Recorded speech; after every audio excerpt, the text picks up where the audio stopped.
ನಮಸ್ಕಾರ ಸರ್. ನನ್ನ ಹೆಸರು ಸುದೀಪ್. ನಂದು ಬಿಸ್ನೆಸ್ ಬಂದು ಟ್ರಾವೆಲ್ಸ್ ಇದೆ. ಸೊ ಟ್ರಾವೆಲ್ಸ್ ನ ನಡೆಸ್ತೀನಿ. ಯಾಕಂದ್ರೆ ತುಂಬಾ ಜನ ಇಲ್ಲಿ ಸೆಲ್ಫ್ ಎಂಪ್ಲಾಯ್ಸ್ ಇರ್ತೀರಾ, ಕರೆಕ್ಟಾ? ಸೊ ಕೆಲವರು ಜಾಬ್ ಮಾಡೋರು ಇರ್ಬೋದು. ಸೊ ಇಲ್ಲಿ ಯಾರು ಬೇಕಾದ್ರೂ ಮಾಡ್ಬೋದು. ಸೊ ಜಾಬ್ ಮಾಡೋರು ಅಂತಂದ್ರೆ 24 ಅವರ್ಸ್ ಜಾಬ್ ಮಾಡಲ್ಲ. ಸೊ ಕರೆಕ್ಟ್ ಅಲ್ವಾ? 8 ಅವರ್ಸ್ 9 ಅವರ್ಸ್ ಮಾಡ್ತೀರಾ. ಸೊ ಅದಾದ್ಮೇಲೆ ಫ್ರೀ ಟೈಮ್ ಇರುತ್ತಾ ಅಲ್ವಾ? ಸೊ ಫ್ರೀ ಟೈಮ್ ಅಲ್ಲಿ ಏನೆಲ್ಲ ಮಾಡ್ತೀವಿ? ಮೊಬೈಲ್ ದುಡ್ಡು ಬರುತ್ತಾ? ಕರೆಕ್ಟ್, ಸತ್ಯ. ಯಾಕಂದ್ರೆ ಇದಕ್ ಮುಂಚೆ ನಾನು ಅದೇ ಮಾಡ್ತಿದ್ದು. ಫ್ರೀ ಟೈಮ್ ಅಲ್ಲಿ ನಾನು ಅದೇ ಕೆಲಸ ಮಾಡ್ತಿದ್ದು. ಸೊ ನಾವೇನ್ ಮಾಡ್ತಿದ್ದಾರೆ, ಸೋಷಿಯಲ್ ಮೀಡಿಯಾ ಅದು ಇದ್ರಲ್ಲೆಲ್ಲ ಮುಳುಗೋಗ್ಬಿಟ್ಟಿದ್ವಿ. ಸೊ ನಮ್ಗೆ ಏನ್ ಬೇಕು ಅನ್ನೋದನ್ನ ನಾವು ನೋಡ್ತಾ ಇಲ್ಲ. ನಾವೇನ್ ಮಾಡ್ತಿದ್ರೆ ಆಚೆ ಪ್ರಪಂಚದ ಬಗ್ಗೆ ಥಿಂಕ್ ಮಾಡ್ತಾ ಇದೀವಿ.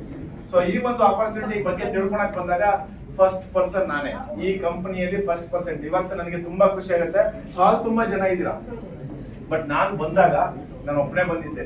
ಫಸ್ಟ್ ಪರ್ಸನ್ ಬಿಸ್ನೆಸ್ ಬಗ್ಗೆ ತಿಳ್ಕೊಂಡ್ಮೇಲೆ ನನ್ಗೆ 2 ಆಪ್ಷನ್ ಇತ್ತು. ಒಂದು, ಮಾಡ್ಲಾ ಬೇಡವಾ, ಮಾಡ್ಲಾ ಬೇಡವಾ.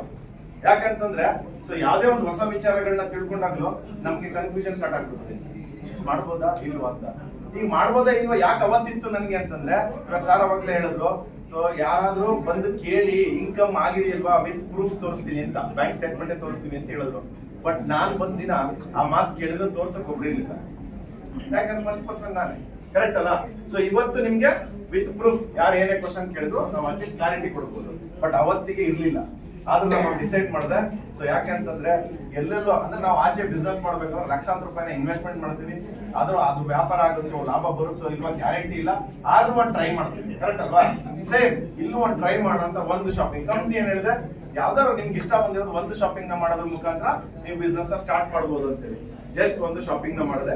ಸೊ ನನ್ನ ಒಂದು ಬಿಸ್ನೆಸ್ ನ ಸ್ಟಾರ್ಟ್ ಮಾಡಿದೆ. 3 ಜನ ಫ್ರೆಂಡ್ಸ್ ನನ್ನ ಜೊತೆಗೆ ಬಂದ್ರು. 4 ಜನಕ್ಕೆ ರೆಫರ್ ಮಾಡಿದ್ವಿ. ಅದರಲ್ಲಿ 3 ಜನ ನನ್ನ ಜೊತೆ ಬಿಸ್ನೆಸ್ ಅಲ್ಲಿ ಸ್ಟಾರ್ಟ್ ಮಾಡಿದ್ರು. ಸೊ ಇವತ್ತು ಆಲ್ ಓವರ್ ಇಂಡಿಯಾ 10 ಸ್ಟೇಟ್ ಅಲ್ಲಿ 11,000 ಜನದ ಟೀಮ್ ಇದೆ. ಸೊ ಈ ಒಂದು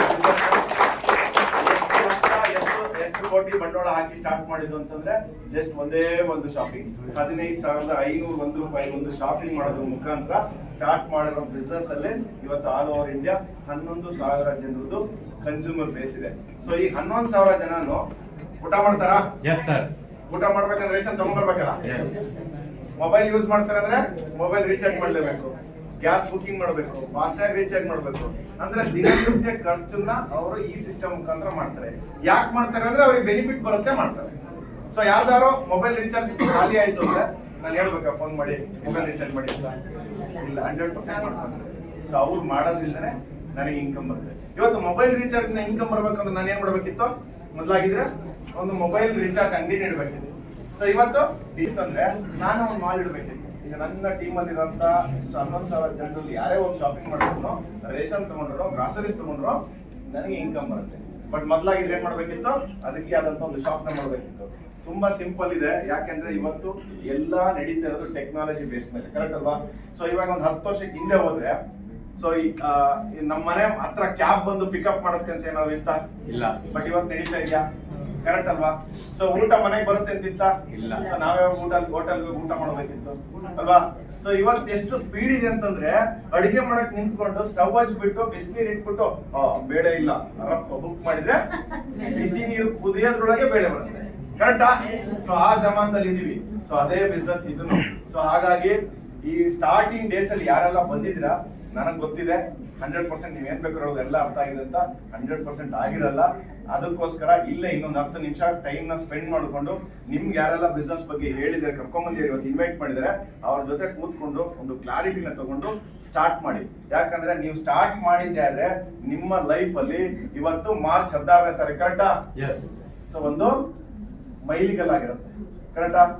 ಸೊ ಇವಾಗ ಬ್ಯಾಚುಲರ್ಸ್ ಕೇಳಿದ್ರೆ ಆನಿವರ್ಸರಿ ಎಲ್ಲ ಗೊತ್ತಿರ್ತದೆ ಅವ್ರಿಗೆ.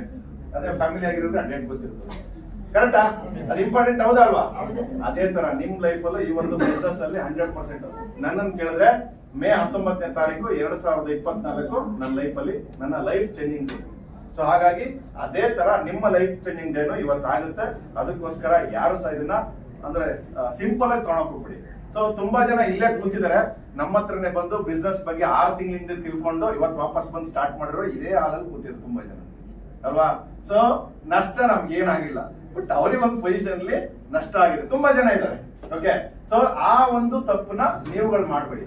ಇಮಿಡಿಯೇಟ್ ಡಿಸಿಷನ್ ತಗೊಳ್ಳಿ ಅಲ್ವಾ? ಸೆಕೆಂಡ್ ಟೈಮ್ 6 ತಿಂಗಳು ಬಿಟ್ಟು 1 ವರ್ಷನ ಬಿಟ್ಟು ಬಂದ್ರೆ ಸೊ ನಿಮ್ ಪೊಸಿಷನ್ ಅಥವಾ ನಿಮ್ಗೆ ಅರ್ನ್ ಮಾಡೋಂತ ಅಪರ್ಚುನಿಟಿನೂ ಲೇಟ್ ಆಗಿರುತ್ತೆ. ಸೊ ಅಡ್ವಾನ್ಸ್ ಆಗಿ ಡಿಸೈಡ್ ಮಾಡಿದ್ರೆ ಅಡ್ವಾನ್ಸ್ ಆಗಿ ತಗೋಬಹುದು. ಸೊ ಅದಕ್ಕೆ ನಿಮ್ಮೆಲ್ಲರಿಗೂ ಯಾರೆಲ್ಲ ಹೊಸಬ್ರು ಇವತ್ತು ಈ ಒಂದು ಬಿಸ್ನೆಸ್ ಪ್ರೆಸೆಂಟೇಷನ್ ನ ಕೇಳಲಿಕ್ಕೆ ಬಂದಿದ್ರಾ, ನಿಮ್ಮೆಲ್ಲರಿಗೂ ನಮ್ಮ ಕಂಪನಿಯ ಪರವಾಗಿ ವೆಲ್ಕಮ್ ಮಾಡ್ತಾ ಇದೀನಿ. ಹಾಗೆ ಇಂಥ ಒಂದು ಅದ್ಭುತವಾಗಿರುವಂತಹ ಬಿಸ್ನೆಸ್ ಮಾಡೆಲ್ ನ ಕ್ರಿಯೇಟ್ ಮಾಡೋಂತ ನಮ್ಮ ದೀಪಗೌಡರಿಗೆ ವಂದನೆ ಮಾಡ್ತಾ, ಹಾಗೆ ನನ್ನ ಜೊತೆ ತುಂಬಾ ಜನ ಬಿಸ್ನೆಸ್ ಪಾರ್ಟ್ನರ್ಸ್ ಇದ್ದೀರಾ, ನಿಮ್ಮೆಲ್ಲರಿಗೂ ಮತ್ತೊಮ್ಮೆ ಕೈ ಮುಗಿತಾ